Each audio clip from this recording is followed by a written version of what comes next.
getting the black lung, Bob. It's not very well ventilated down there.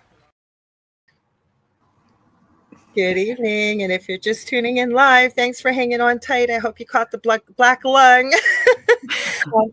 Welcome to the Hollow Moon, Beneath the Hollow Moon. Sorry, I haven't got my glasses on, guys. We're in the dark, where folklore burns slow and the strange never fades. I'm your host, Lorilei Potvin, and you are listening to us live on UFO Paranormal, United Public. I can't speak tonight. United Public Radio, what I'm going to say, UFO Paranormal Radio Network, two of them, the same. I see you there, Michelle. Hi. And you can listen to us on 105.3 and 107.7 FM in New Orleans.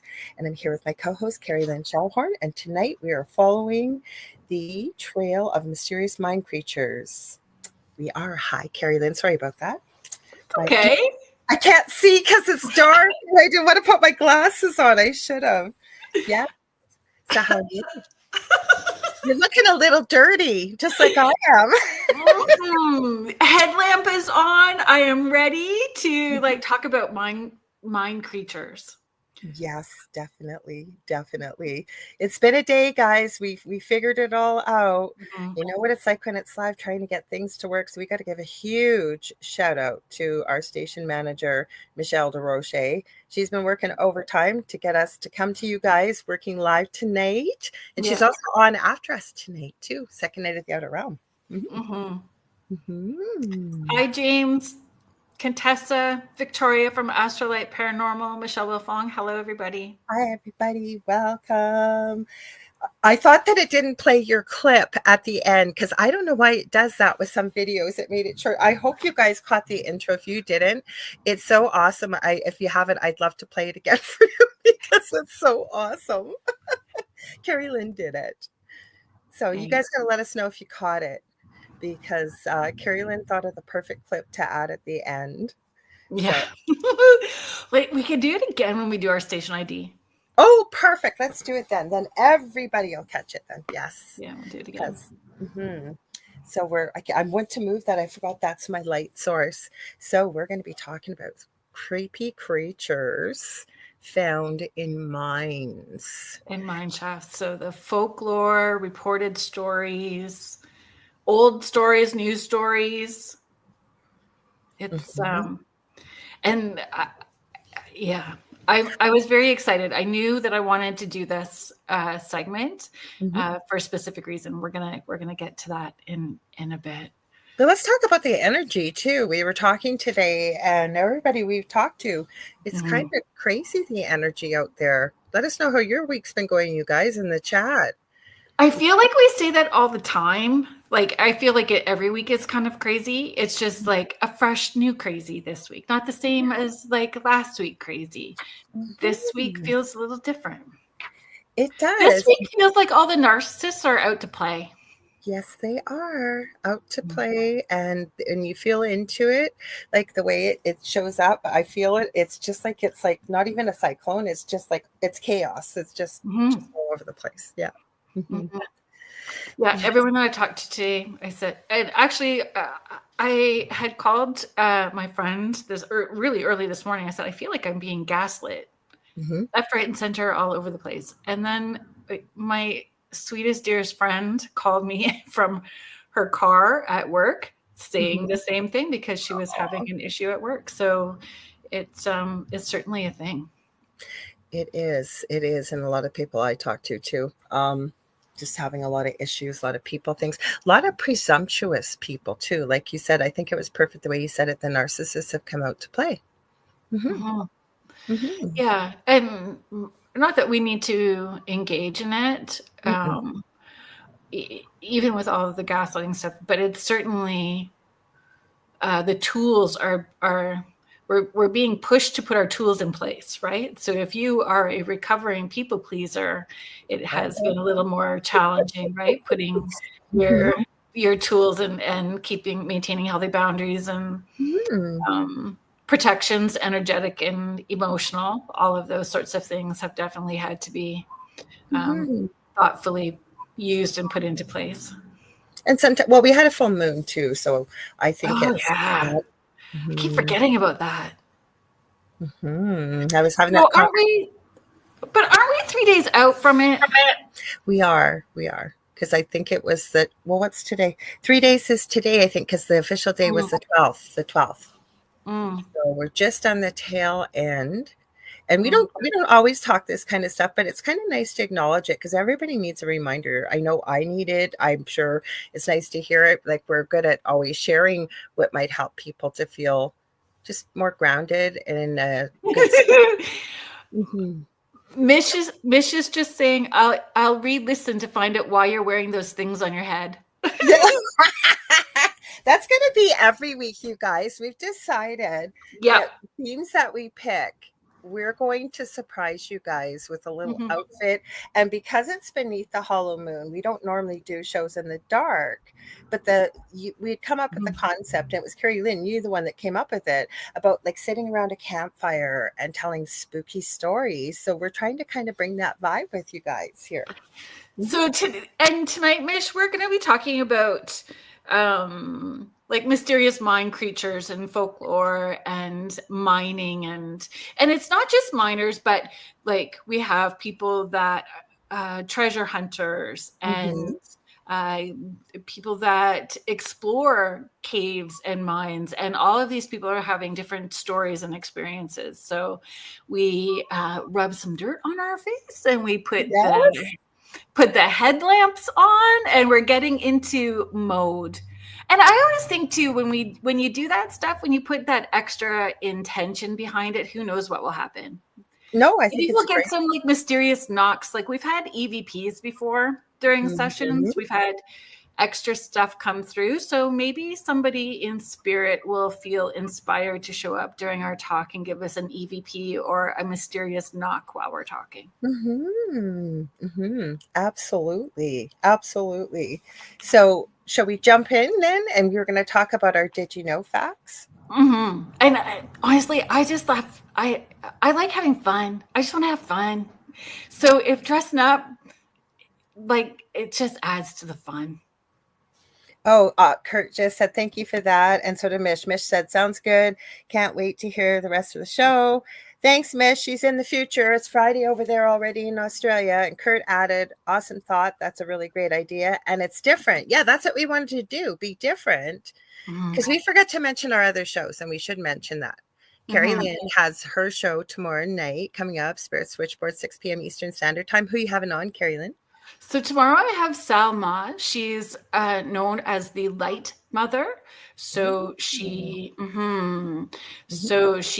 channels light language and star language and helps you through energy work, tapping into your light language, your child light DNA.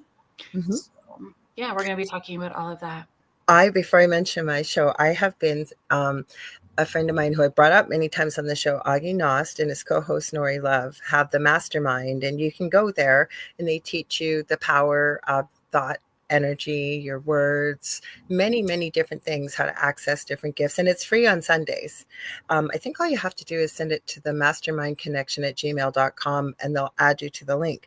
But the reason I bring it up, I remember, now I haven't been in a long time, but I remember they do it for 2 hours. In the first hour, it might be, say there was a storm coming somewhere, so, around the world. So they would get the whole group from around the world that joins to focus on trying to turn the storm, or could be manifestation. Oh, interesting.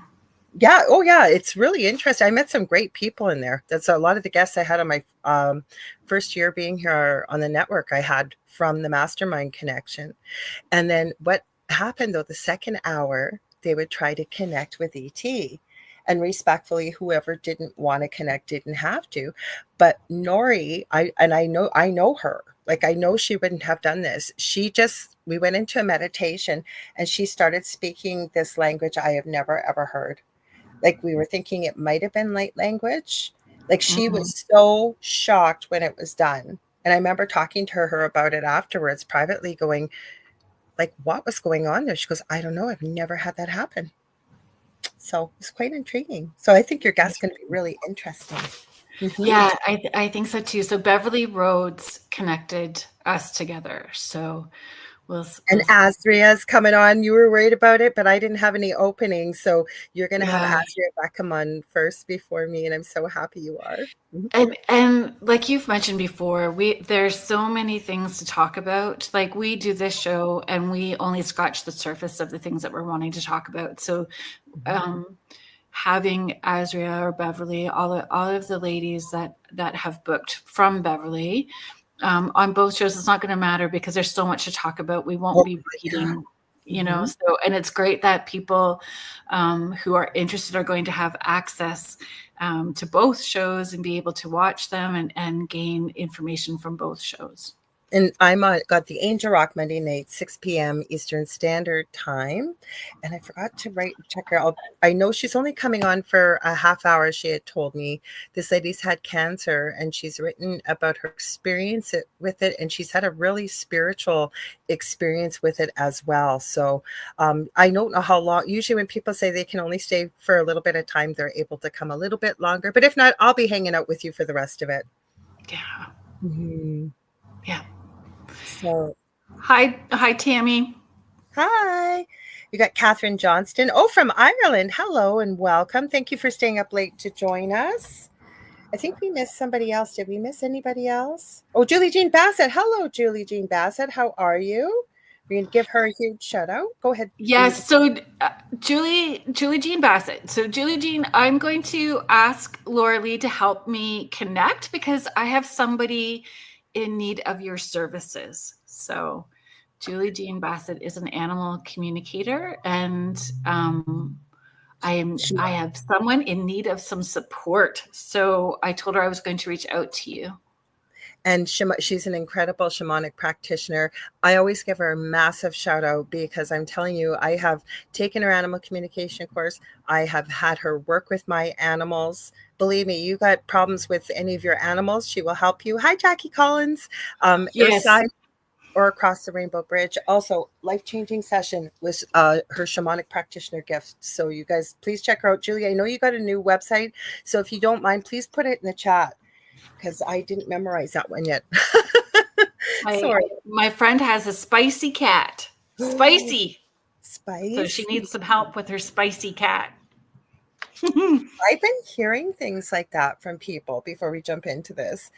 I don't know what it is with my kitties, but my kitties, except the other morning, the bratty one who you guys usually say that I say is a brat. Well, I was going through my emails the other morning and I'm minding my own business.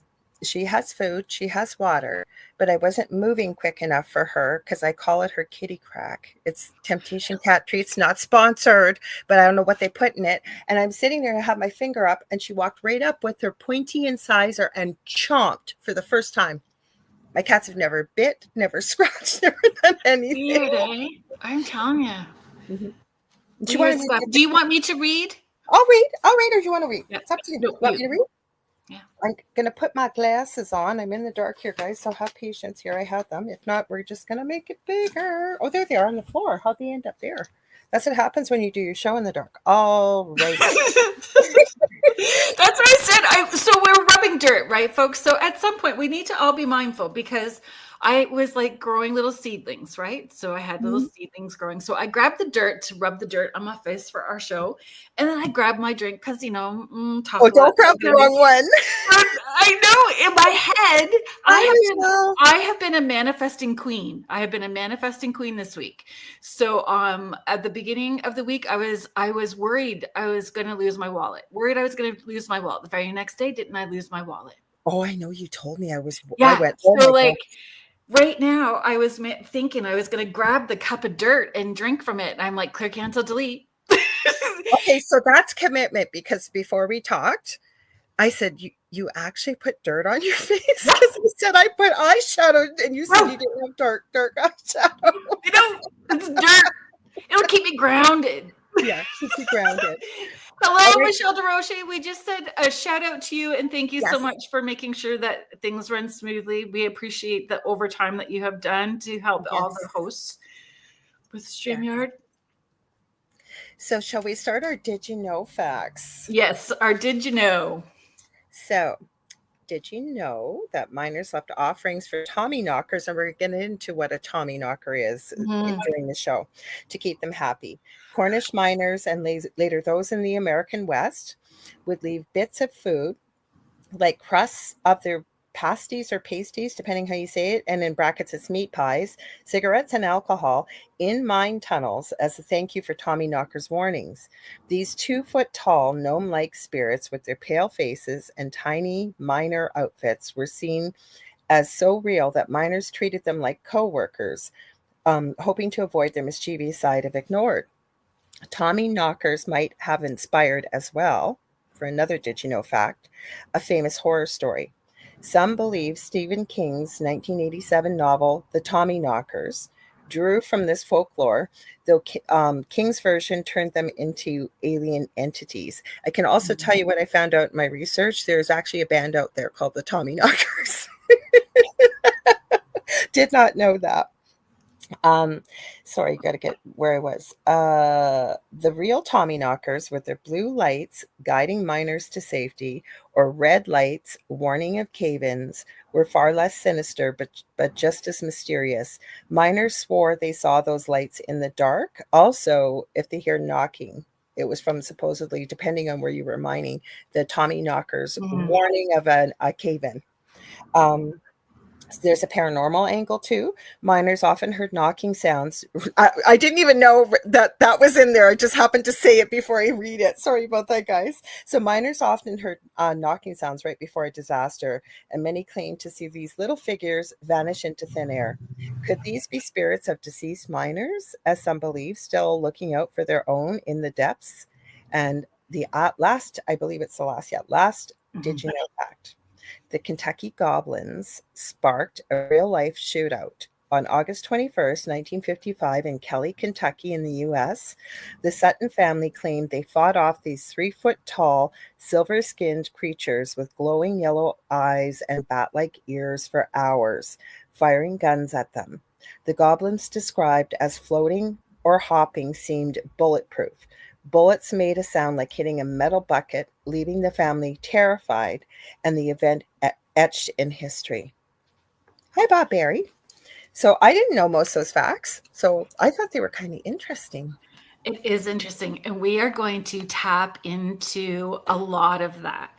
Can we play the Hellier clip? Yeah, I'm just going to say hi. We got Angel Intuitive 444 on Instagram. Thank you for joining us. Thank you. I think I had it. Bob Barry, hello. Thank you for being here. Okay, so I did have it loaded up. I was too prepared. I had all because we didn't know what was going on. We were just winging it tonight. Yeah. So hang on. And I do this a little differently because it takes up less bandwidth than having a million tabs open. Okay. Hello, Wayne. Let's see, is it on the screen? Hi, Wayne. I never can understand StreamYard. You'll hit present. Sometimes it'll pull it right up, or otherwise then it's added to the stage. No, do you hear Tommyknocker, my dog? She's over here all of a sudden. Okay, hang on, guys, and I'll play it. It's about 2 minutes long. Okay, where's our button?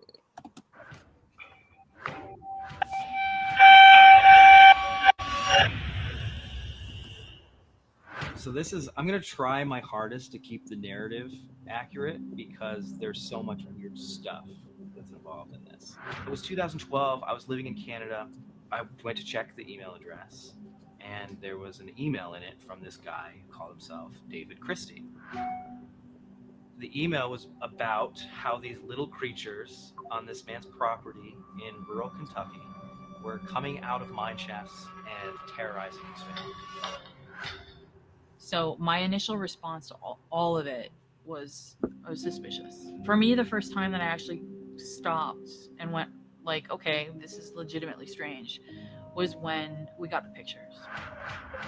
I was like, I'm in. We're going. This is crazy. And never heard from him again. This place was totally dead. Tiny, tiny town. There's no cell phone service there. Middle of nowhere. Clearly, it was like an old mining town. They had really one store. And it was the gas station, the grocery store, and the pizza restaurant. I'm gonna go ask about the goblins. It was not even half an hour. There were like a dozen, 2 dozen people that had showed up. Everybody had some kind of story. For me, I've often thought that it was kind of egging us on to like you need to go back. You have to go back and start asking questions. We're going out to Kentucky, and we're going to do our best to try to figure out what was going on. My initial mindset was that somebody was leading us on, and we were going to go out there and get to the bottom of it. I expected it to get pretty weird, but not quite as weird as it was. Something happened in Hellier. Something happened around Hellier. All I know is it's bigger than goblins. It's bigger than us. So this is where the rabbit hole started for me.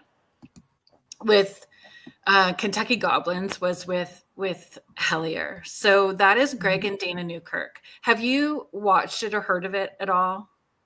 I didn't think I had. At first, when you mentioned it, I went, Paul Hellier, like Aliens, Canadian. No, but as you started to talk about it, I think I started to watch it because I think Shane Pittman, was he part of that series as well? Carl Pfeiffer and Connor Randall. Nope, then I had the wrong series, and I guess maybe I haven't watched it, but I heard Kentucky Goblins from you because I had talked about Tommyknockers in a show last year. I never heard this before, so please tell everybody about it, please. So, hi, Kat. Hi. Paranormal Heart Podcast, Tuesdays with UPRN, our wonderful host, Kat Ward. Yes. She has fabulous mugs. Buy the merch, folks. Cool. Okay, so Dana Newkirk is actually from Kitchener, Ontario, and they have such a cute love story, actually. Oh, really? So, yeah, I am definitely Greg and Dana fans for sure. And so they have the Traveling Occult Paranormal Museum, Week of Weird, all of that kind of stuff. So he got this email from this fellow saying that he was a doctor in Hellier and they were having these experiences. And the emails were coming random. When they get down there, then it just takes them down all of these rabbit holes. You would get a piece of information, then you're down another rabbit hole. And that's what I find about the paranormal and all of these stories. I don't want to give it all away because there's 2 seasons. Apparently there's going to be a third that's taking a while, but those 2 seasons were like 7 years of investigating, 7 years of experiences for them to put the So this was investigating a mine in the area? So it starts off as a mine. There's all of these abandoned mines in the area of Hellier. So many reports of screaming at night, childlike creatures, all kinds of glowing eyes. And that's where the rabbit hole goes, is it's ufology, cryptozoology. It is all the paranormal, Hollow Earth, all of it comes up. The Mammoth Cave, the cave systems that run like through so much of the United States that are all interconnected. And so they would just get a little piece and then more would come up. So, yeah.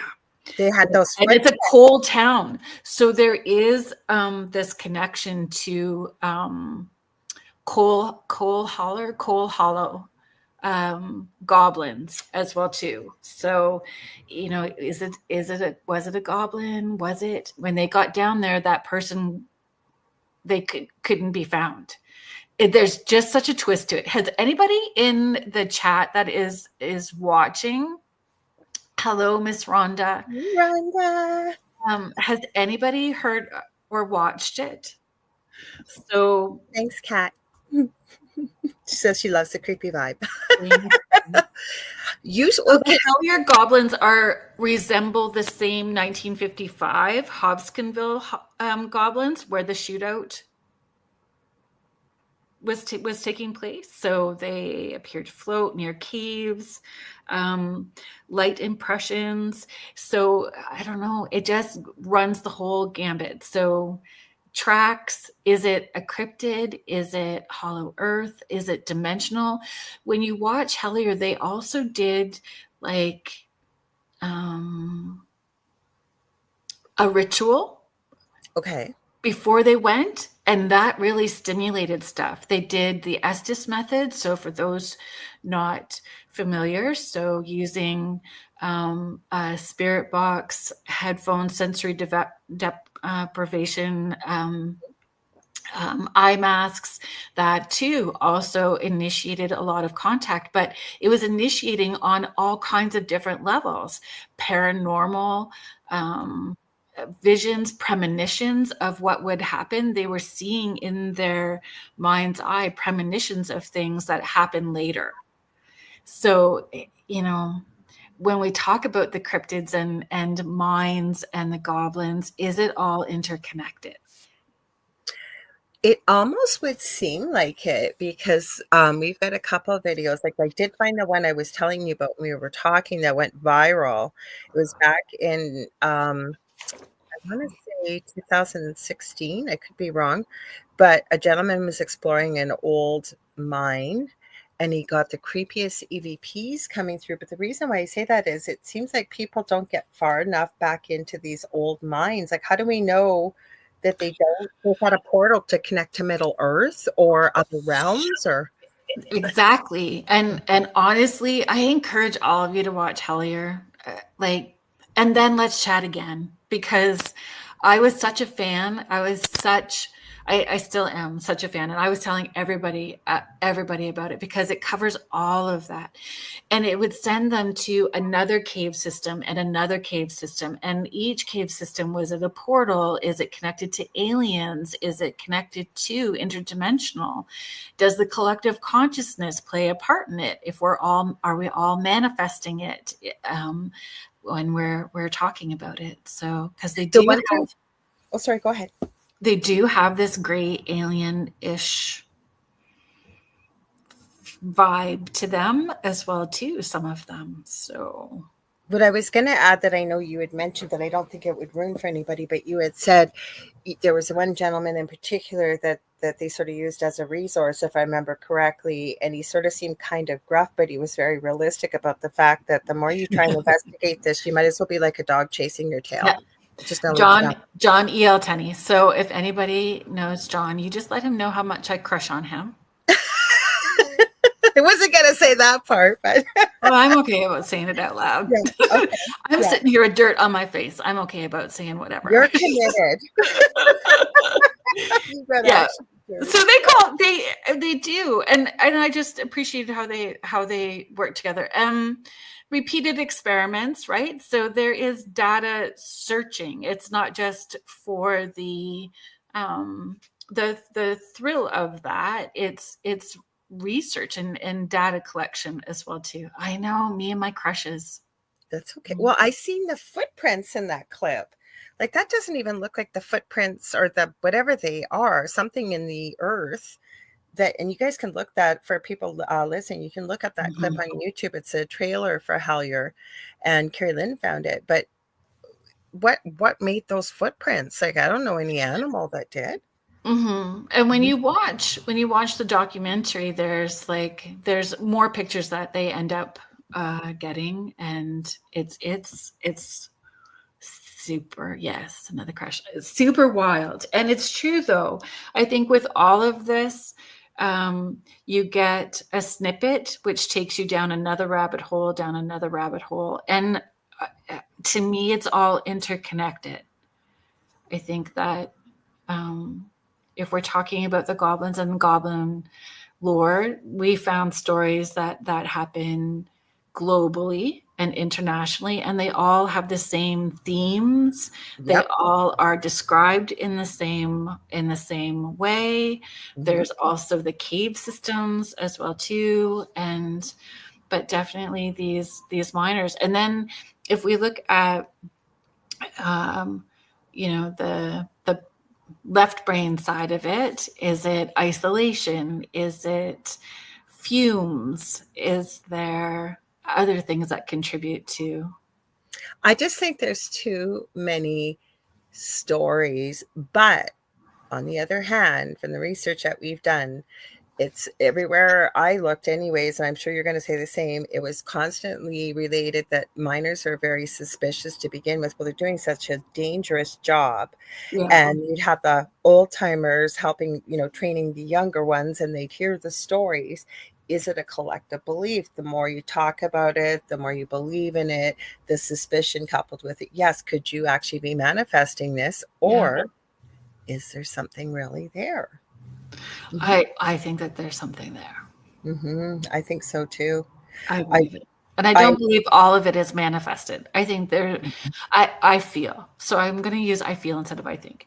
I feel that it's layered. I feel there's potentially something that was there and then also manifested things that are there. I think it's all of it.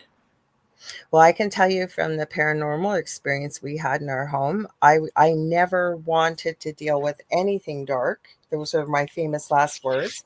And I know I was not interested in the paranormal. I've always had the weird around me, very intuitive, many things like that. So I can honestly say from my own personal experience and the person I live with, my partner, he's one of the biggest skeptics on the planet. I even say to him that this day, if the paranormal doesn't happen unless it happens to you, because he's always trying to debunk it, but when it happens to him, right? Yes. So do you want me to list some of the types of things that we found? So the different types and names of goblins? Yeah, and whatever they are down in the mines. Just this is, what's interesting before I do start? Haven't you noticed this within the paranormal, regardless of what the phenomena is, there's similar stories globally, like whether it's angels, whether it's Sasquatch, whether you name it. People have phenomenal experiences, even though they might call it something different, with very similar type entities. Yeah. And that to me, it just adds to, a couple of different things. It's actually happening in all over, right? So it's a real thing that's happening all over. And then is it part like where there's a small sliver of truth and then the folklore becomes the urban legend? And do they tell us those things as kids to make sure that we are behaving and doing what we're told, so we don't stay out really late, that we're not in the dark, that we don't go into the forest where we're going to get hurt? Are these stories that get embellished, but to instill the fear so that we behave and not get ourselves into trouble? I agree. We're going to say hi to Kerrilynn Lorilei. She is on the show before us. And my mind just went blank. Can I know the name? Imperial Encounters? Thank you. Unveiled. Unveiled. Interior Encounters Unveiled. Thank you. My mind just went completely blank. Senior moment. Gold star sticker for me. So I found some of the names and a little bit of the folklore, you guys. I'm going to read it here. So, and please forgive me with my pronunciation, because I'm sure I'm going to mess it up. There's the Kobolds now, I think they're called, Welsh mine spirits similar to Tommyknockers, known for knocking on mine walls to warn of danger or lead miners to rich ore veins. They're described as a small gnome-like being dressed in miners' clothing. And I have a big thing about gnomes. I love gnomes. Sorry, do you want to do that before I go further? Oh, Paranormal Heart. So Kat is just sharing, but maybe they say that because they know what's out there, and it may not just be something to tell us to Absolutely. be safe. Yeah, I agree. Absolutely. Then there's the Mookie, a creature from Bolivian and Peruvian mining folklore, depicted as a small bearded figure with supernatural powers, sometimes helpful, but also mischievous. Could they be part of the Fae too, right? Do you think maybe part of the Fae, or like Well, hollow earth? That's a better word for it. But you know what made me think of it, like with will-o-wisps that I'm going to mention. Even the Mookie so much. I don't know. But hollow earth might be a better word for it, I think. Hi, Jody. I haven't seen you in forever. We got Jody Madela here. She says, hi, everyone. So we got the Mookies, then we got Kobolds, Germanic mind spirits, often malevolent, known for stealing tools and food and causing cave-ins. They're less benevolent than their Cornish counterparts. And again, I may get the names of these incorrect, and I apologize. It's the Bucca or the Bucca, Bucca, another Cornish type mind spirit, sometimes interchangeable with the Tommyknockers, or they just called them knockers for short. I didn't want to say that, though. Known for both helpful. Yeah, let's keep going. No grade 4 humor here. Yeah, known for both helpful and mischievous behavior. I have no idea how to say this word. I think it's Bwca, but it's Bwca. There's a lot coming from this area of the world. A Welsh creature related to the Kobolds now, described as a small mischievous being akin to brownies or leprechauns, occasionally assisting, but also prone to pranks. Now, we have somebody from Ireland. Now, I know that that's not necessarily Welsh, but I'd love to hear your thoughts too. Have you got anything to add to the list? Because there's a lot of names from the mining that seem to come from the UK, I'll say. And wouldn't mining also just be a little bit of sensory deprivation to begin with? Like being underground, you'd have that sensory deprivation, so heightened superstition. Like at nighttime, everything is different than it is during the day when it's bright and you can see everything. So plus it's dark, the air isn't great. Like there's many things that are so different from what you would be experiencing when you're not inside a mine. Never mind the fear of a cave-in or danger or. Oh, so Kat says she loves gnomes too. I have a gnome in fairy garden. Yep, I love it. I'd love to see pictures, Kat. And Jody says, "What an interesting topic today." Well, we're trying to make it like that. This way, we're picking a topic every week for you guys. We've got some great ideas coming up too.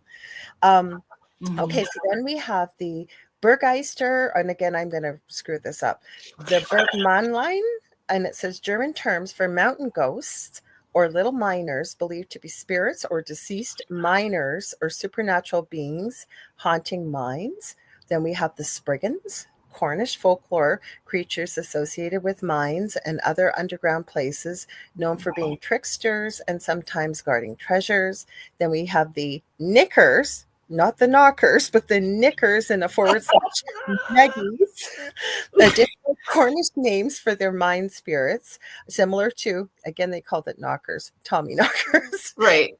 Known for their knocking sounds and mischievous behavior. But then I've come across Boggarts or Boggarts, shapeshifters. If you've ever watched or read Harry Potter, though we were mentioned in there, the will-o-wisps, the rakes came up. Did I miss anybody too? I know there were other ones we had too, Kerrilynn. There's so many names. Cave devils. Yes. Cave devils was another one. Let me see what I had on my list. Coal hollow spirits. So pit goblins or cave devils. Or cave hags or hollow men. So goblin-like entities known to be tricksters, lure people in deeper into the mine, feed off of fear and feed off of misfortune. Did you want to read that one? No, I don't. Oh, I gotta find it. Hang on. Or you can read if you want, if you got a handy. There's Cherokee mythology with the I don't know how to pronounce it. Nunnehi, the immortals. Okay. So benevolent spirit beings who live in mountains and caves. They look glowing or ethereal. Phantom lantern men, so men that have passed away. So it's a variant of the will-o'-the-wisps, actually, the phantom lantern men. Okay, because Kat says will-o'-wisps are nasty, and Victoria, who's here, hi Victoria, she says in Newfoundland, legends of fairies have been long associated with mines, especially, I gotta put that up. On Bell Island. Yeah. So, and then we even came across that there wasn't a lot with the creepypasta story of the rake, which we are now hearing of in seeing pictures supposedly of people capturing this being. Yeah. There's a lot with the underground. Yeah. Jody is sharing, I saw a shapeshifter in Love Island, Colorado when I was at the smoking table. Wow. I know what she's talking about. We were both at, it was like we went away for a weekend with a group we were both from before. Oh, no, Kerrilynn, you're getting ahead of us here. Kerrilynn says, Banshee from Irish folklore. Guess what? We're going to give you a little sneak peek. That might be something we're talking about next week. Yeah. Yes, it is, actually. And then they Kat says, when we were in Alberta, we had fairies in my backyard. We had a pond they play in with all the birds. Oh, I love that. That's so cool.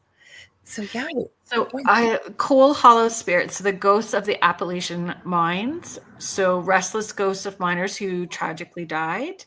So there's stories found West Virginia, Kentucky, all through the coal region. So mine collapsing, black lung disease, child labor accidents as well too. So if you think about back then, neglect or cover up, so frustrations, anger, resentments, why they may still be there. So they see phantom lights, ghostly figures, shadow forms in tunnels as well too. I guess, when we talk about cold drafts, colder than cold and darker than dark. So blacker than black and colder than cold. Like when it is spirit activity and it's cold, it is colder than cold. The room could be cold and the cold, it's just colder. And if you have a black shadow spirit that shows up in a dark space, you can still see that shadow is darker than dark. So when somebody's telling you that story and they're emphatically sharing it, you know that they're not telling a lie, because it's a life-altering experience when those things happen. It sticks with you because it changes your perception of what your reality is. Oh, absolutely. And even with the cold, the only way I can describe it is it hits you right to the core of your bones. Like, even if your temperature reading is a temperature, say, you've experienced in the cold, when it's cold, like you say, cold, we don't have the words to it. Literally hits you right the middle of your center, if you will. And the black, yes, the black is black as black as black. Like, you've never seen a black like you have like that. Mm-hmm. And most of us are like, we all wear our crystals. We all have a friend who shoves crystals in their bra, in their pockets, or, they gift a mala bracelet. Yeah, they gift a mala bracelet. Like, we know that we all collect crystals. So if you are in a mine with rocks and dirt and it's collecting energy. So whether it's collecting fear from the miners, anger, frustration, laughter at a funny moment, or if it's collecting the energy from folks that have died, that's staying in that earth and the rocks around them. So the people going in could be tapping into that as well too, right? If you are energetically sensitive. Well, never mind the fact that we know, even with a lot of residual energy, for example, even with my own personal experience with the paranormal in our previous home, I went right back into the history of the land, because the land holds energy with and it holds the emotion of the energy too. So if there's something tragic, and I know, for example, where we live on, you can't get true north when you go into the woods, because I'm in Thunder Bay and there's a lot of shale and stuff. So I had my partner trying to explain to me how to read a compass, because it'll never give you true north. Like, you'll just go in circles because of the magnetism, I'll say, of the earth. But there was a lot of warring between First Nations clans and, the quote unquote white man coming over here. Now, is that bloodshed that happened there? Is the land holding that? And where I'm going with that is, imagine, because I think the rocks, depending especially on what they were mining, I think it's even more apt so to carry that kind of energy. Yeah, I agree. I agree. And then you hear about the Native communities back then cursing the community and the land. So We I have a think story up here about a silver mine. Actually, I never even thought of that till just now, Kerrilynn. The sleeping giant, I know you've seen it. Yep. It literally looks like a giant. Well, where you guys were seeing when you were up here, you looked out over the harbor. There's a big mountainous range. It looks like a man laying down sleeping. It's called the sleeping giant, but it's a native legend. It's called the Legend of Nanabiju. And there's a large the world's largest silver mine that has been untouched because it's been supposedly cursed, being guarded over by the giant. He was the chief to guard it so that no white man could, because they were double crossed, and anybody supposedly that has tried to access the mine has actually lost their lives. Mm. So is it just legend and lore? What is it?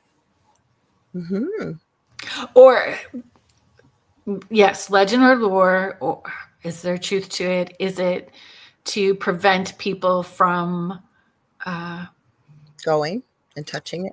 Yes, and destroying it, destroying more land and resources, not protecting the land and resources and people, which is what we should be doing. And that's the really interesting part, because that would be on the north side of the city, and rurally on the south side of the city, we have something called Little Niagara Falls, and it's actually called Kekabeka Falls. And both of those legends intertwine and intersect. And we have, like we've talked about it before, and I've talked on the shows before, this city, I mean, most places have paranormal activity, but any kind of activity you can think of, there is so much high strangeness in this city. Now, is it because of us being on this shale, if you will? We're also one of the only places in the world where you can get Super 7 or Melody Stone crystals and Orlite 23. Well, amethyst too. We have a ton of amethyst here.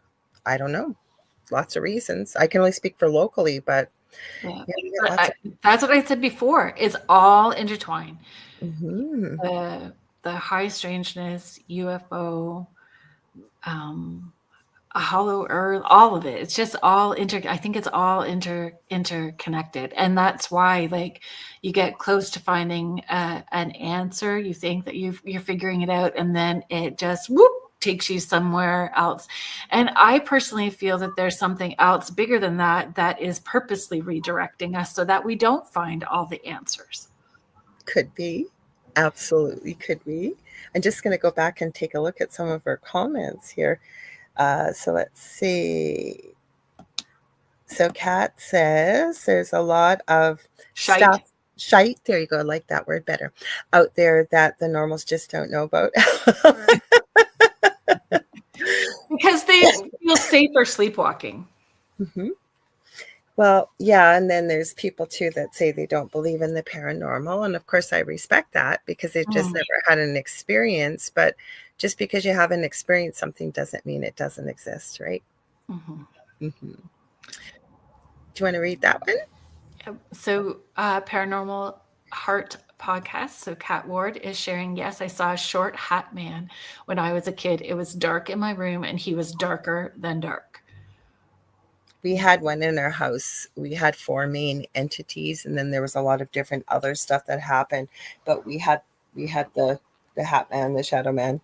Now, why does he always look the same with these reports, right? I think it's collective. And I was also sharing, I worked at a grocery store in New Brunswick years ago. That's where my daughter was born. In New Brunswick. And one of my coworkers lost his life in a mine in Nova Scotia. So sad. Oh, I'm very sorry to hear that. I'm sorry. She's also sharing in Wainwright, Alberta. There was a lot of energy, so many spirits. I've never been to a place that was so active. Wow. Jody's saying this is very interesting. And then she says, oh, I definitely believe in it. Definitely. And then Kat's also saying, hang on. I love it when people say they don't believe in the paranormal. Then once they know I'm an investigator and podcaster, they always say, well, there was this one time. Yeah, I know. Okay, so I have a story about that, actually. Okay. I have the loveliest UPS person delivering parcels to me. She's just young. And I had received some GEC tech off of Etsy, this lovely lady from the UK who creates paranormal equipment. So she's a developer, creates paranormal equipment. I've purchased a number of things from her. I'm really trying to coax her to come on Spirit Switchboard. Cool. So I was waiting for this parcel to come with new paranormal equipment from her. And it came, and I was like at the door. I had it open before the delivery person got to the door. She said, "Oh my, were you waiting for me?" And I said, "I saw you coming. I was so excited. It's my paranormal equipment." And she says, "Get out, paranormal equipment." I said, "For sure, it's my paranormal equipment." And then she's like, "You have a great day. I'll see you again." So she delivered here yesterday. Okay. So a number of weeks. And she said, "So not to be creepy," she said, "but try me. This stuff really scares me." She said, "But I did have an experience when I was a kid." And then she's like, "Do you have a podcast? Can we watch you?" She's like, "I listened to it all day." So Jamie from UPS. Yeah. Hi, Jamie. Hi, Jamie. She was so fun. She was really fun. But that's what you get as well too. Like, it scares me. I don't want to believe in it, but I had this one story. Mm-hmm. Try dating. Oh, yeah. Well, that's kind of how I ended up the partner I'm with now, though. We've known each other our whole lives. I always say we're kind of the same two families being together. We have the same aunt and uncle, but it's through marriage, right? And so it's the same two last names, everything. But so his mom was in university getting her nursing degree when I was going to university for nursing. Some of his family members were at my first wedding.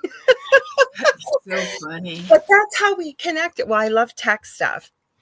And he was always on my Facebook, but I never talked to him. He used to play in a band with my brother, and he was more kind of my brother's friend. And then he wanted to ask me how I got to see this movie that was still in the theaters, because of course it was Twilight. I'm Team Edward. Sorry, guys, still love those movies. And no, vampires don't really sparkle, but still. And he asked me how I saw it. So we started talking, and I found out he used to live on the other side of the city, but they had just moved to a condo 2 blocks away.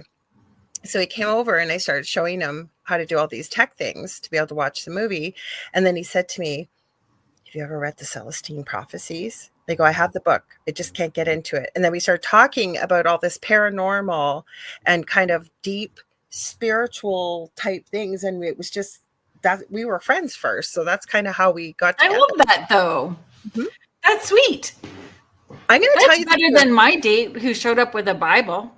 Oh, tell me that I was talking to the devil. And that I was cursed 10 generations back. I like your story better. You know what I was going to add? I didn't even get a cookie out of it. Not even a full coffee. I just got it. I have never dated. I think I've only been on 1 or 2 dates, because how I've ended up with, I've been thinking about this in relationships. We just went squirrel. They're just friends. I hang out with friends, and then we find out we have so much in common. We end up going out and dating. Yes. Yeah. So instead of dating, I'm going to explore minds and find goblins and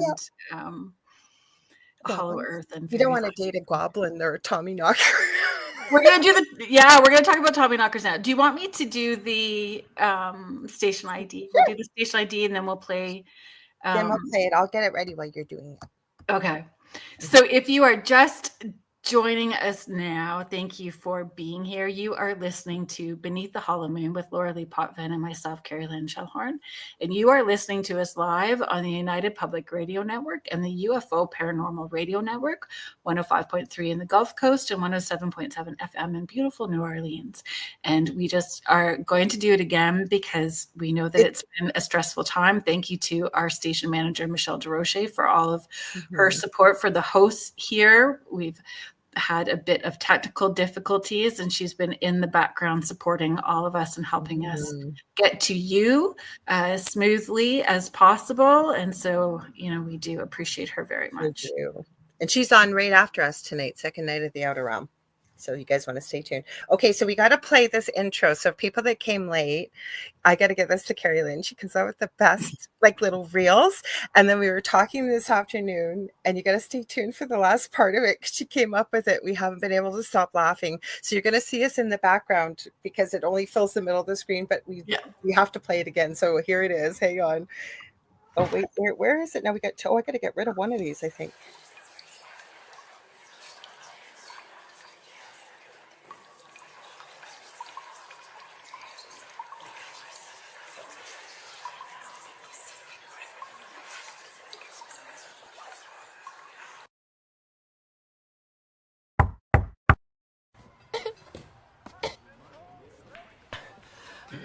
I think I'm getting the black lung, Bob. It's not very well ventilated down there. We had to play it again. That was so. I had forgotten all about Zoolander. You brought that up today. Oh my gosh. So funny, right, Kat? It's just funny. It's just funny. So we also had like a Tommyknockers video that we were going to play, right? Let me just find it while we're talking here. I had them labeled. Like I say, I could open the pages, but I find what happens is it ends up eating up all my bandwidth, and then everything wants to stutter. So hang on, guys. Tommyknocker video. Okay, where are you? Okay, show me where you are. Okay, here we go. Let me open it. Nope, I want it opened. Okay, give me 1 sec. Because I really didn't. I mean, I associate Tommyknockers with Stephen King. Mm-hmm.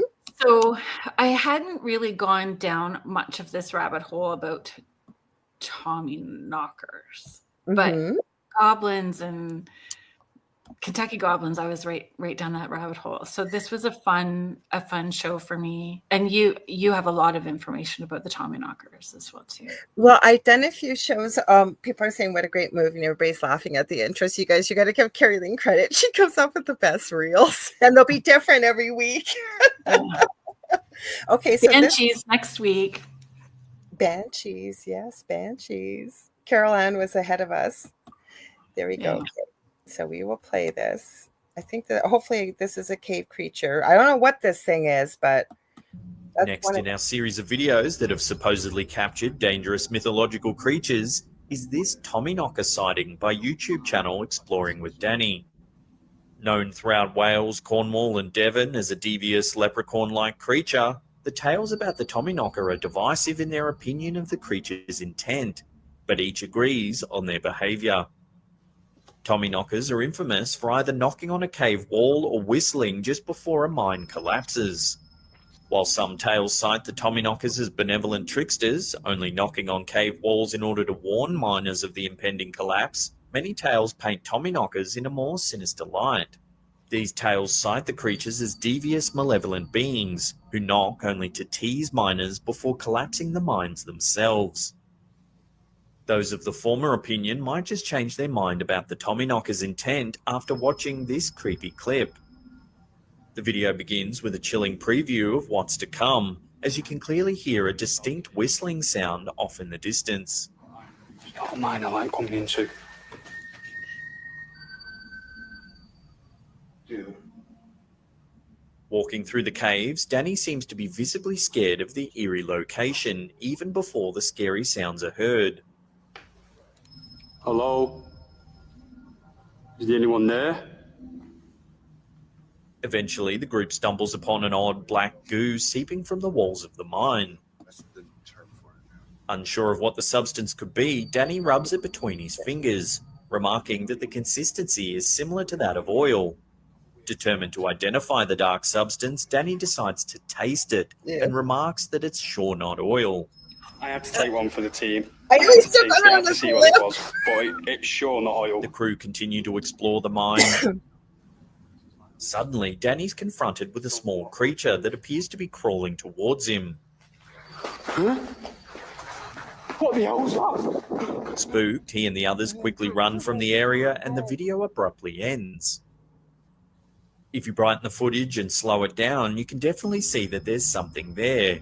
It seems to rush forwards out of the darkness. I don't know what that But the is. question remains, could this really be a Tommyknocker? We'll leave that up to you to decide. What the hell? It kind of looks like a skunk. I'm not sure what it is, but just the fact with the creepy whistling and yeah, like Julie says yuck, and Kat goes, okay, I would not taste anything like that. I'm with you. Like that guy was committed. Well, yeah. That's such a I would not have tasted it. But smell, I would have probably touched it for sure. I would have touched it. I know I would have touched it. If I had a specimen bottle, maybe even taken a specimen of it, but he took a big taste. Like he still had the black all over his lips. Like that was like, dude, no. Yeah. After I've seen black goo and my partner almost dying, poking up that black stuff, all the way I could describe it looked like ectoplasm, was not that black. I almost took a picture of it and then I thought, oh my God, Laura, you're going too far. I wish to God I had. So if that was paranormal or what it was, there's no way. You have no idea what that was. Like, why would you? I'm gonna ask. So she may be listening tonight. Well, no, maybe she will be listening tonight. But I'm gonna ask my friend for her photo. She has a photo from her fireplace that had black goo show up on it after an interesting paranormal experience in her home. That was dripping down the front, which looked exactly to what that was in that video. So that reminds me of what came out of Dell. Like he almost died when that night this happened. After that, one of us stayed awake all night long to watch over when I had my two boys and Dell. It was usually me, but we would take turns because just to make sure the rest could sleep and be safe. And it was black. And being a nurse, I've seen a lot of things. I've never seen something like that come out of it anywhere. And it was black like that. Mm-hmm. Gross. Yeah, it was gross. Mm-hmm. That almost looked like it moved like a skunk. Not saying that it was a skunk because it didn't have that big tail. On the bigger screen, no. Like it didn't, like skunks kind of waddle, It didn't waddle. It's slithering. It just kind of crawled. Creepy crawly?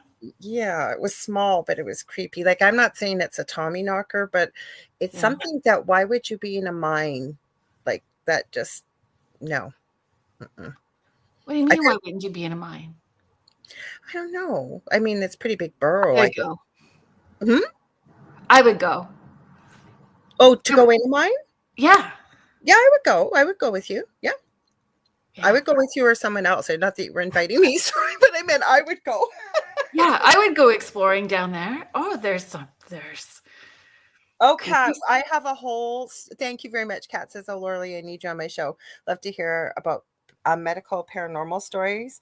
I am actually writing 3 books. And the last one, Julie knows about this. She's tried to connect me with people because I worked in critical care, but one of the things I loved, it sounds morbid, but I was very passionate about was death and dying with dignity and helping people with that in their homes and supporting their families.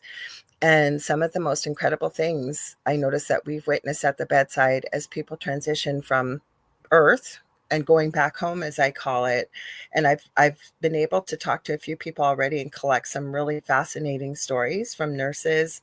It was Julie that suggested it too, death doulas, not in a great name, but people that are there to support the person transitioning as well as the family members. Because just some of the things you see, never mind just even being mediums, some of the things we experience or on paranormal investigations. But I haven't got my books written. Spirit keeps reminding me. I have all my outlines. I'm writing 3 books. Folks.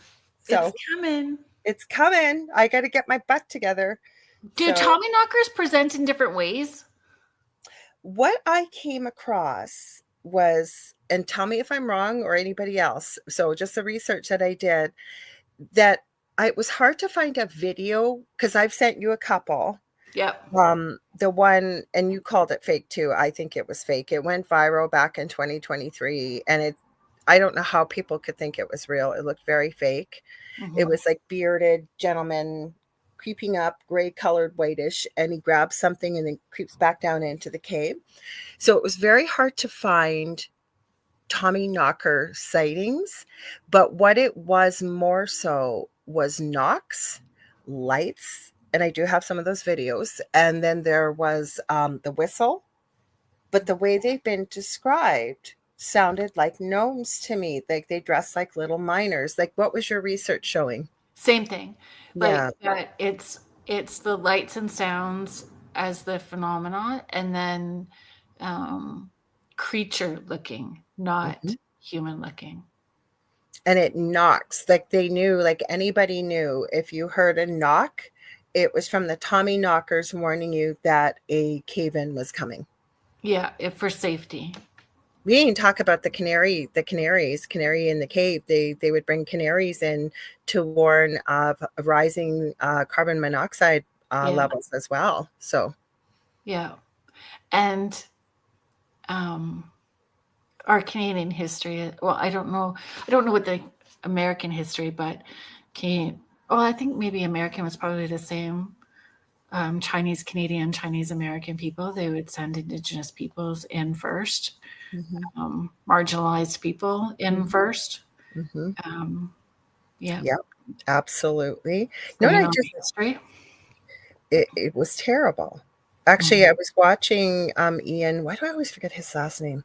It's his very simple last name. And I do watch Candace Owens from time to time, and she's on mat leave. So he's taken over for her. And the interesting thing that made me think about this was his content he's covering is where does our food come from in the grocery stores? And I watched it today. And what made me think about it was he was talking about shrimp and all you can eat shrimp, and got into where the shrimp really come from. And very sadly, almost the same type of stories where marginalized people or are being utilized or taken advantage of. So same thing with this, like a lot of the bridges, I know the Hoover Dam in the US, same thing. A lot of people that were immigrants or marginalized, same things happened. Hi, Julie Dow. So there's something else I was going to say as I was yapping here. That's what I was going to say. So we heard that whistle. Now that whistle in the video we showed, it didn't sound like a canary, because then I think about it, all the canaries though that they brought in there, obviously many probably lost their lives. Now, is it the spirit of any canary still hanging out there if they're hearing weird whistling or songs? I never thought of that. I just thought of it now. Like, I don't know. Be interesting to see. I don't know. But so could the whistling also be, when people talk about hearing pops connected to Bigfoot or Sasquatch, is it dimensional? Because there's sometimes a pop sound that's heard. Is the whistling something that's a precursor to, or an effect of something dimensional that's also happening? That could be. I never thought of that.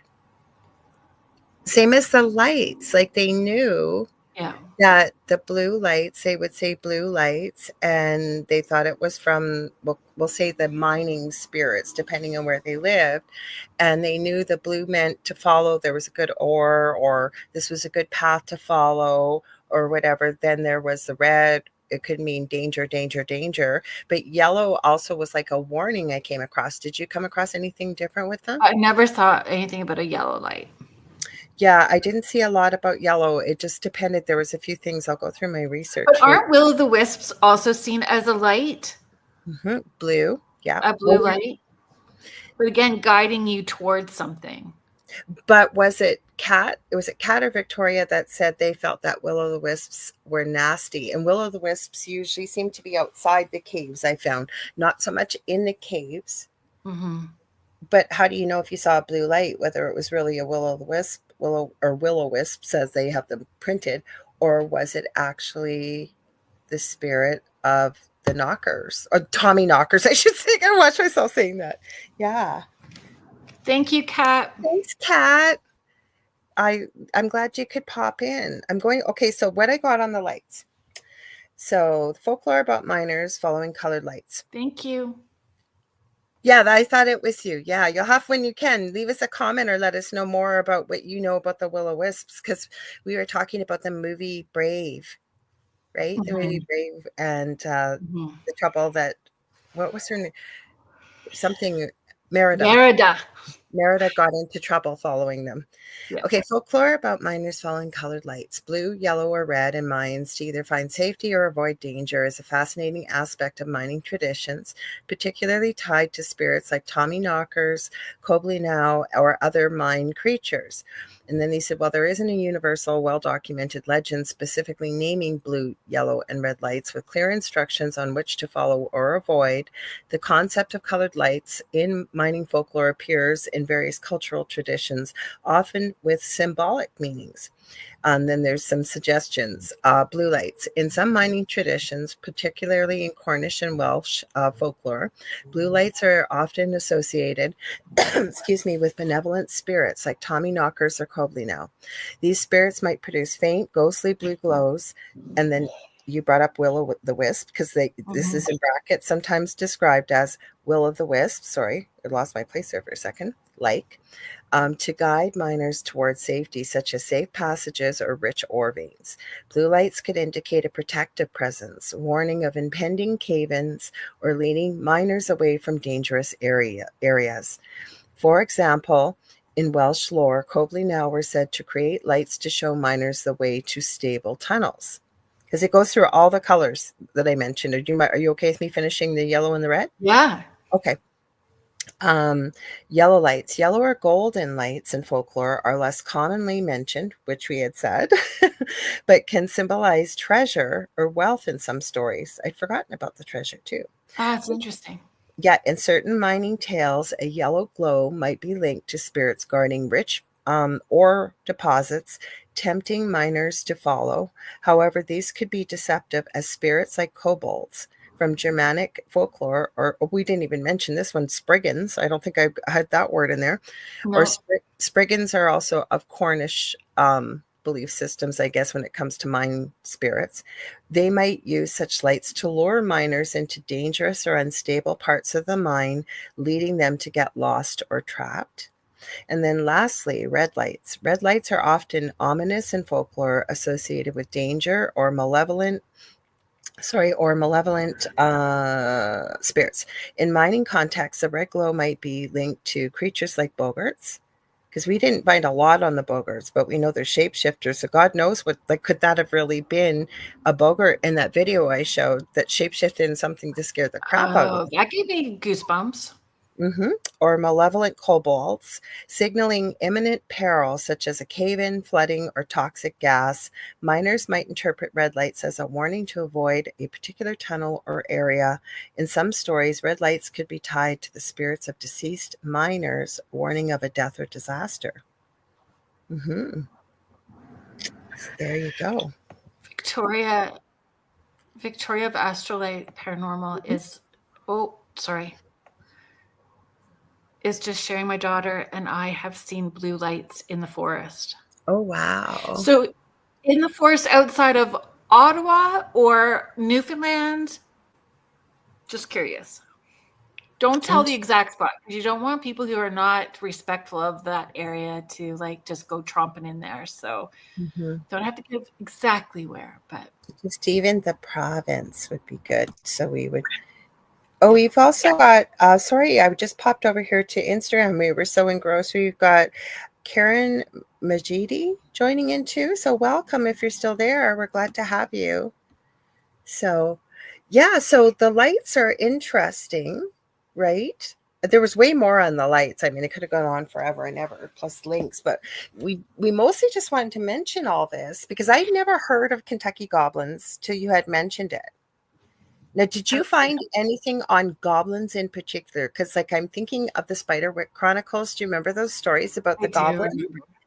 That's what makes me think of goblins or like Harry Potter. So, did you find anything specific, or did it come up?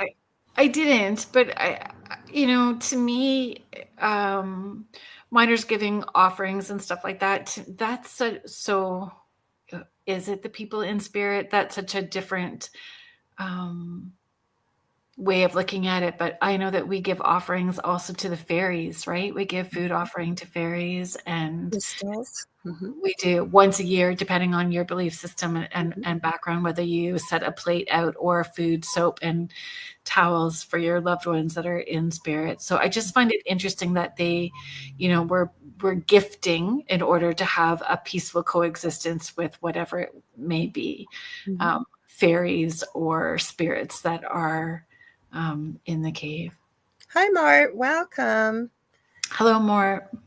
Like I said, I had a few other video clips we can certainly share.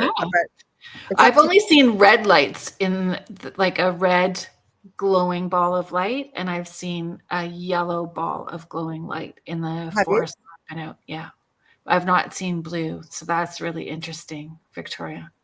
At camp, I think I have seen out in the forest at night some lights. And the interesting thing is, because we're right by the lake, when it's dark, it is black, black, black, black. Like you can barely see a thing. So you can notice a bit of in the way of light and what have you. Yeah. Right. So, and I've seen some interesting things on the lake too. No spirits or anything, but just changes in light and things on the surface of the lake. So where we saw the red light is purported to have dark rituals happen. Okay. So if that's the warning or part of the energy connected to whatever those rituals were that they were doing. But any ritual, depending on your intent, is going to open a doorway, poke the energy, create something. So did you find much on rapes? Did you just hear? Okay. What were you going to say? Did anybody else hear whistling? Folks that are just listening? I didn't know. Let's mark it. What time is it? Okay, 8:30. Let's see. I don't know if it'll tell us how far in we are. No, but I want you to check. Oh, a minute, an hour 15. Did you hear? I heard whistling. I'm not joking. Thank you, Victoria. Oh, so Victoria heard. Good. Okay. Interesting. So a minute 15, we'll check. Yeah. So nobody's home at my house. There's nobody here. I have Emmy. Emmy's always in here. She was here at the beginning of the show on my dog, but no, I didn't. I've got the window open. There's nobody out there. Can't hear them. So wouldn't be the first time we've had EVPs. I think setting our intention too at the beginning of that. Like we talked about that. Oh, Naomi Gerhardt says, I love this. Well, we love it too. You know what? Thursday, we wanted the show to be fun and for you guys to feel a part of it. And there's been so many things. Because the minute I met Kerrilynn, I said, oh my gosh, we're going to be friends. I just knew she's got that energy. And as we've talked and gotten to know each other, there's so many things that we've wanted to know more about, or at least talk about and hear your thoughts on it, just so it could be lots of fun and it opens discussion, right? Oh, first time here. Welcome, Naomi. Thank you. Hi, Naomi. So yeah, Kentucky Goblins is where it's at. I think that I would love to go down that deep dive. Oh, and Kentucky Goblins, I think about Thomas Seawood a lot when he was talking about rogue Sasquatch and rogue Sasquatch as a community. If they have one that goes rogue, that's not abiding by the community rules, gets shoved out and goes wild, and that becomes the Wendigo. So they go wild. So could part of those, goblins be part of a bigger community that get pushed out that we're seeing as well too? I've thought about that since sorry. I hadn't heard that till you had mentioned that about Wendigo. And you know what? That would make sense. So in order to like scare people and get food, they're going to take all the different animal hides and look weird and scary to survive, right? That was how he explained it when he was on Spirit Switchboard. So are some of those creatures that are coming out from the mine doing the same thing? You know, are they pushed out of some other community, whether it's dimensional or hollow earth or whatever? Just a possibility, right? Not saying that I necessarily believe it, but I like exploring the possibility and the idea. I agree, because I never thought of that. And then I'm getting the vision of course, I watch too many shows like Harry Potter and Lord of the Rings. But think about it, when they go to battle or whatever, right? There's always the good, and then there's the not good, and they band together. There's many different types of factions that band together. So that would make a lot of sense. That what if they were ousted, say, I don't know what community. I think I liked what you said, like Middle Earth or Hollow Earth, and they were ousted from the regular community, but they needed to find others like themselves to kind of band together to safety in numbers, right? Yeah, there's all kinds of possibilities. Did you have a video about the lights, or and I've also thought about, well, growing up when we did, I forget how old I was when ET came out, right? Being left behind. So are those, you know, are there creatures that are left behind, or were they dropped off here? So it was like starting their own Australia. We're going to drop off all our ones, our unwanted, onto Earth, and they can deal with them there. I don't know. I'm looking for the one that I had that I sent to you. Cave creature caught on camera. Let me go through here. It was the 5 scary things caught on. Oh yeah. That was that. Yeah, but the whole one's too long. But the number 1 and number 3 were really good. So just should have downloaded this one. I'll read some of this. The Coal Hollow Spirit. So restless ghosts of miners who died tragically. I've read this already. So mine collapsing, explosions, black lung death. So some of the things, the way that they've manifested is moaning or distant weeping. So that was also something. But I mean, we could say potentially that it's wind as well too, depending on how those structures are you know, right. The sound of coughing, the sound of pickaxes, phantom lights, ghostly figures in mining gears. Yeah, I don't know. We're ready to go. So hang on. It was the first and number 3, I think, that did really well. Like that were, so I'll play the first one. We may have to stop in between though, guys, just so you know, with fair use and whatever, but I think we'll be okay playing like the first clip and then stopping for a minute and then the next one. Underground can seem quite alien and strange, especially to those who've never been. But getting to see the treasures that hide beneath our feet can make the adventure all worth it. From caverns harboring crystal blue lakes to secret cities meant to house thousands in time of war. The secrets hidden within our Earth are vast and limitless, though sometimes the underground can be a claustrophobic death trap. From toxic tunnels that no man could survive long in, some dangers are quite obvious, while others can seem strange and paranormal. There's a separate tunnel here too. Oh my god. Dude, there's a light. Why is there a light in there? This is top 5 scary things captured in caves, tunnels, and mines. Yeah, this one has a light, I think.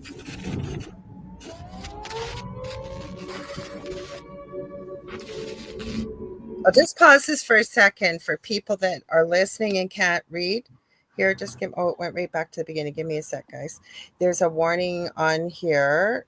How far did it go? It basically was saying that these are real actors, is what it said. So give me a sec here. Are vast and limitless, though sometimes the underground can be a claustrophobic death trap. From toxic tunnels that no man could survive long. This is top 5 scary things captured in caves, tunnels, and mines. Sorry, there's our warning. So the warning says the footage you're about to see is not staged or controlled. The people you see are not actors. Everything captured on camera is exactly as it happened. This footage may be frightening or disturbing to some. Viewer discretion is advised. We're not going to play the whole video because you know the other one I'm looking for, Kerrilynn, is the one I sent you that went viral with all the EVPs. That was kind of creepy too. Yes. Yeah. Okay. This was got light.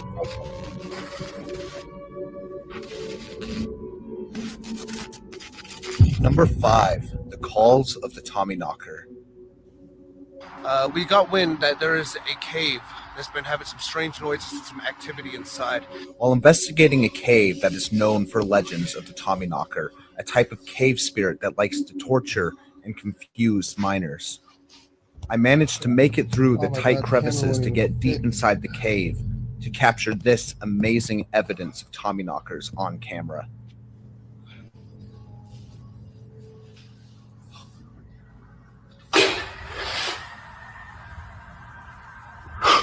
Oh my god, there's whistling.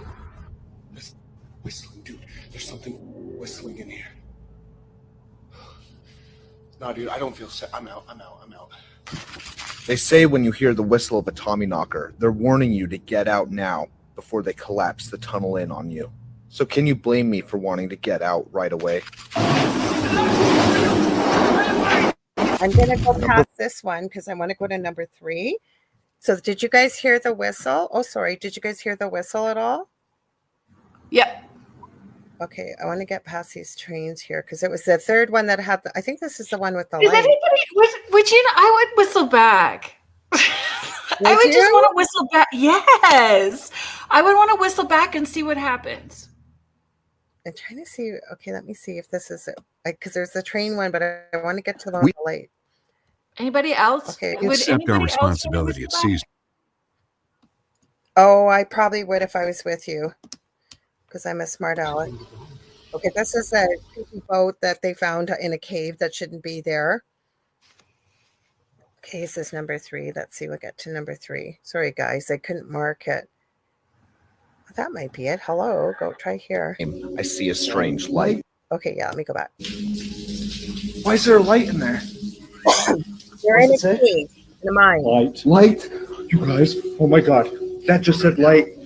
On the ovulus. Eerily, as I turn around the corner, I see a strange and mysterious light.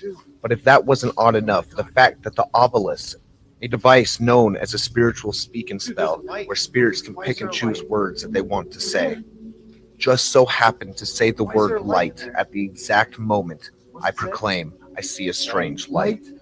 Why is there a light in there? Why is there a light in there? What does it say? Light? You guys, oh my god. That just said light. Is this paranormal? That just said light. That's up to you to decide. Just one. The other ones weren't they weren't showing really paranormal, if that's okay. I thought I'd show you guys those ones. And it's interesting. That's interesting. That the light was there and then the ovulus said light. Oh, hi, Heidi Gull. Oh, she says, hello, beautiful souls. I had surgery earlier today, and then my phone died a bit ago. I am so late, but hello, and much love from Balder. Much love to you, and healing energies being sent to you. I hope you have a quick recovery. And thank you for, I saw you share out, the show. If you had surgery earlier today and we're still like helping us promote, thank you so much. Yeah, you're very kind to us. You sure are. And we got Cassine. We'll hold you in our thoughts and send some healing energy your way if you are open to that. Yes. And Cassine is here. He says, hey, ladies, how late am I? Well, we got a few minutes left. Cassine, you got to check out the intro because Kerrilynn made the coolest intro. Cassine, he's in Sri Lanka. It's like 3 or 4 a.m. over there right now. Cassine, he sets his alarm to join our show. So we got to give a cute shout out too for that. Thank you. Mm-hmm. Oh, Cassine, Naomi Gerhard is saying, feel better, Heidi. So that's good. So do you want me to find that one with the EVPs? Yeah, I think the EVPs is interesting. I mean, left brain, right brain, in all of that. If in a cave system and tunnel system, so what do you call it? The pareidolia. That is it. Audio pareidolia. Is that how you pronounce it? Is that the right term? Yeah, I forget what it's called for audio pareidolia. Is it? Would that not be increased if you were in a tunnel? Not that I'm poo-pooing the EVPs, but wouldn't it be a higher risk for that? I In a definitely tunnel think so. system or in a cave? Let me send this video to myself again to Or make mine? sure. No, because it's quiet, right? You hear every noise, you hear every sound, and yes, definitely could be audio pareidolia. I'm trying to find it because I know I sent it to myself. Give me a second here. That's the fake one.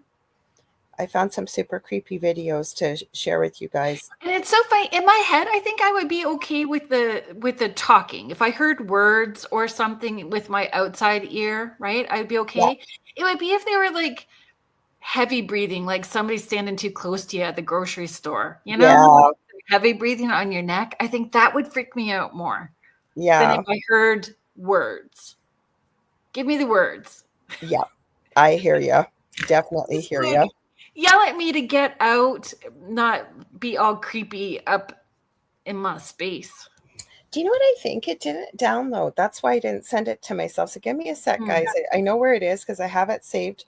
I got it off of TikTok. Oh, sorry. Now it wants to play the sound to it. Liked videos. I found all kinds of creepy videos for the next coming years, months for our show. For banshees? Well, no, just anything like creepy, weird creatures caught on camera. I think this might be the one. I want to turn the audio down. Just give me a sec. Because it was in 2016. No, it's not that one. Because I know I sent it to myself. And I sent it to you because it. So another factor in what people believed or folklore is like there were so many immigrant miners and their belief systems too, right? Mm-hmm. And folklore. So how much of that has been adapted into those environments? Oh, I hope this guy didn't disappear on me because I know I sent it to you as well.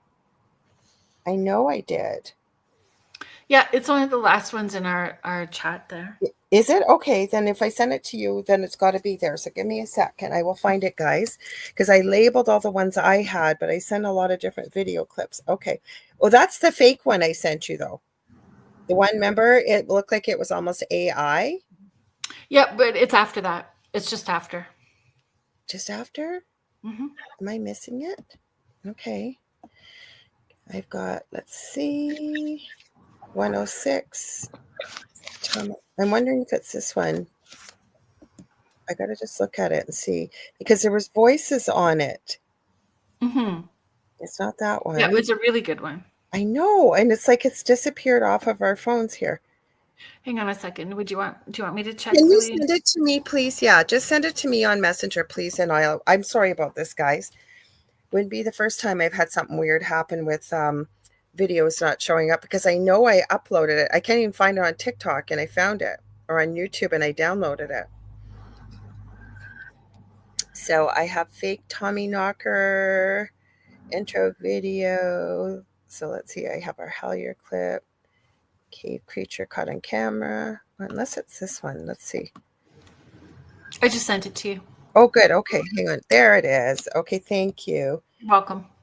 Give me a second. There we go. That's it. And I don't know why that didn't. It's not in my videos and it wasn't in our chat. If you can believe this, you guys, this is a good one because it went viral. But then again, is it like you said, audio pareidolia or what? But this went viral. I remember when it was released. So hang on. Let's bring it to the stage. There we go. Finally, come on, add to the stage. Thank you for sending that, Kerrilynn. Welcome. Alrighty, let's play. Here's that ore shoot again. Before I start, it says for people that are listening, on December 1st, 2016, the YouTube channel Exploring Abandoned Mines posted their latest video of an expedition into the Waldeck mine of Northern Australia. I gotta get past this chute.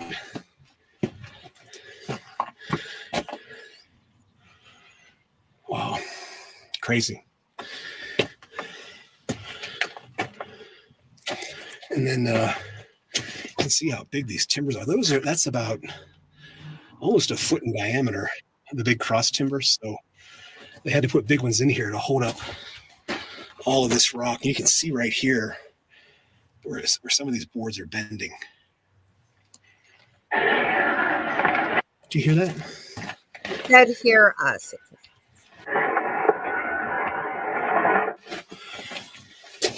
Sounds like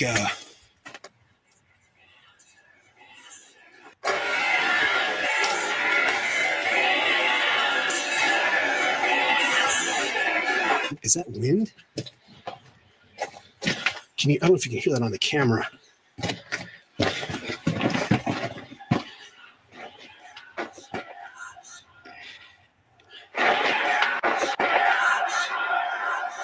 Do you hear that? It stopped.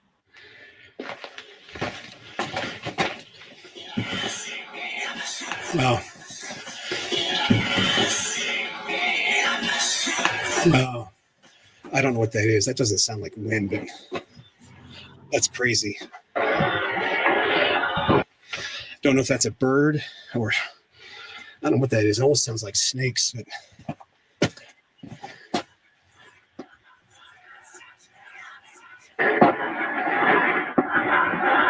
I've heard some weird stuff in mines, but that is definitely creepy. I don't know what that is. So let's get out of here. And that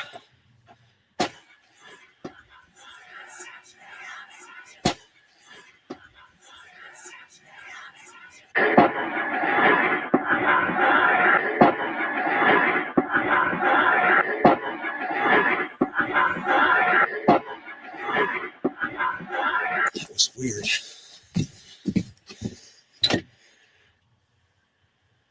He said if it's not real, he did I don't hear it. a masterful job faking it. Oh, I don't know why that's coming up, but so I know it. Sorry. I know it would be, it's kind of hard. And again, I could see that it might sound like audio pareidolia, but they really played up the clip here because the one that I originally heard, they didn't do all the little tricks with the reverb and stuff. You just heard whatever was coming through and it was creepy.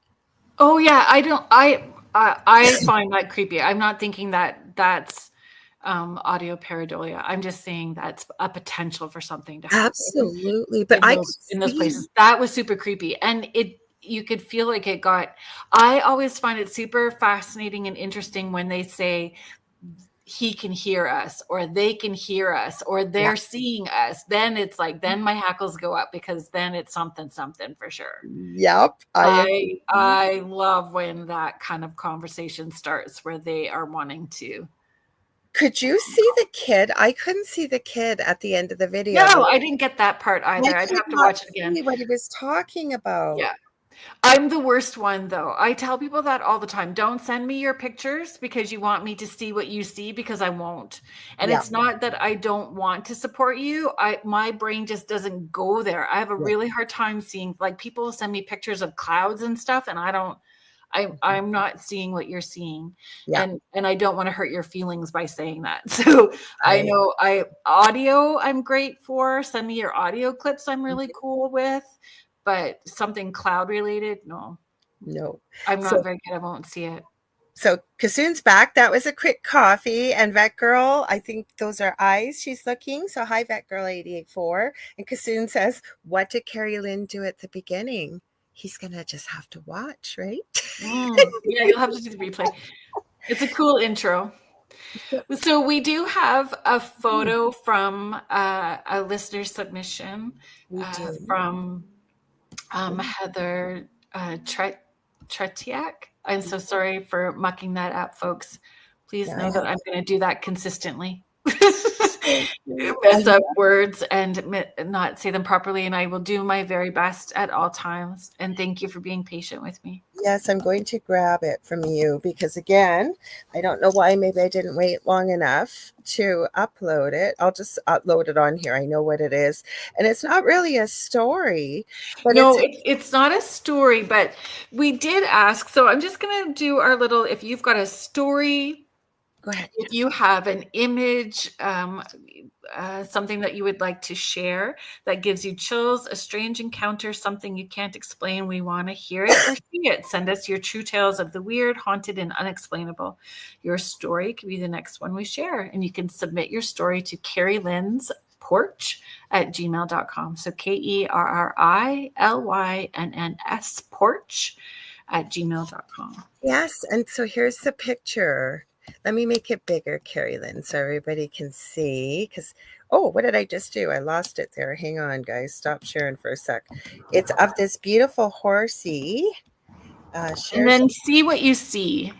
Yes. Okay. I don't know why he closed on me. Let me see if I can make him bigger. Well, there. Now I can make him bigger. So we'll do that first before we share him. Okay. Facebook. Sorry about that, guys. Almost there. There we go. Okay. So there we go. And that girl, I'm going to go ahead. And I know we are going to do a segment about orbs because it's such a hot topic, right? Yes. So talking about the different reasons why or it can happen, paranormal and not paranormal as well. But that's interesting to me. That's more than just... Those are what I would classify and have a lot of curiosity and have a conversation about. Those look like orbs to me versus when you see a bit of dust or if it's from a security camera. Moisture, backsplatter, any of those sorts of things. Mm-hmm. I mean, it is a barn area. So, I mean, I realize dust can be stirred up, but that doesn't look like what I normally, but what do you guys? Well, Vet Girl said she was going to go to bed, but Z-Sun Dragon or Kevin told her we were on. So curiosity killed the cat. So she had to check it out. Now she's not going to bed, she says. My hackles were up too with with those EVPs increasingly. And where it got me was specifically when it says he can hear us. Okay, so Jody says definitely orbs, and Naomi says it looks like orbs. Yeah, agreed. Yep, so there you go. So we don't really have a story that goes along with it at this point, but she did provide another photo of a horse with a horse and carriage, and there's also something in that other horse video. So maybe when we do our orb orb show, we'll get more of the story from her too. That would be great. Yes. We got to wind down here. My gosh, I swear Thursdays are the fastest day of the week for me doing this show. I have so much fun with you doing this show, Kerrilynn. So thank you. Ditto. Do you want to sign us out or sure. Okay. For sure. So don't forget this coming Monday at 6 p.m., correct? Monday at 6 p.m. Yes. The Angel Rock. The Angel Rock. And tomorrow evening with myself and my guest Salma will be on at 6 p.m. Eastern on Spirit Switchboard. So next week we are going to be talking about banshees. So watch for our reel, and not sure what we're going to do to surprise you, but we'll have something. We're going to have something. We're going to be talking about banshees. So you can those are the other places that you can watch our shows. And thank you to everybody that was in the chat and joining us. Thank you so much. We appreciate you, and you help make the show what it is. Thank you to Joe Montaldo, our network owner, and Michelle DeRoche. Again, so much work that you've been doing with us with the little things that you and Joe have been doing behind the scenes. And thank you to the UFO Paranormal Radio Network and the United Public Radio Network, 105.3 in the Gulf Coast and 107.7 FM in beautiful New Orleans. So thank you for joining us at Beneath the Hollow Moon. And until next week, step back into the shadows, and whatever you do, don't follow the whispers. Night, everyone. Stay tuned for Michelle Out of Realm coming up next. And Kerrilynn, as you said tomorrow, I forgot to mention too, I've been joining the boys hanging out on Friday nights and Saturdays. Friday nights, 10 o'clock p.m. I forgot to mention that till just now, Eastern Standard Time.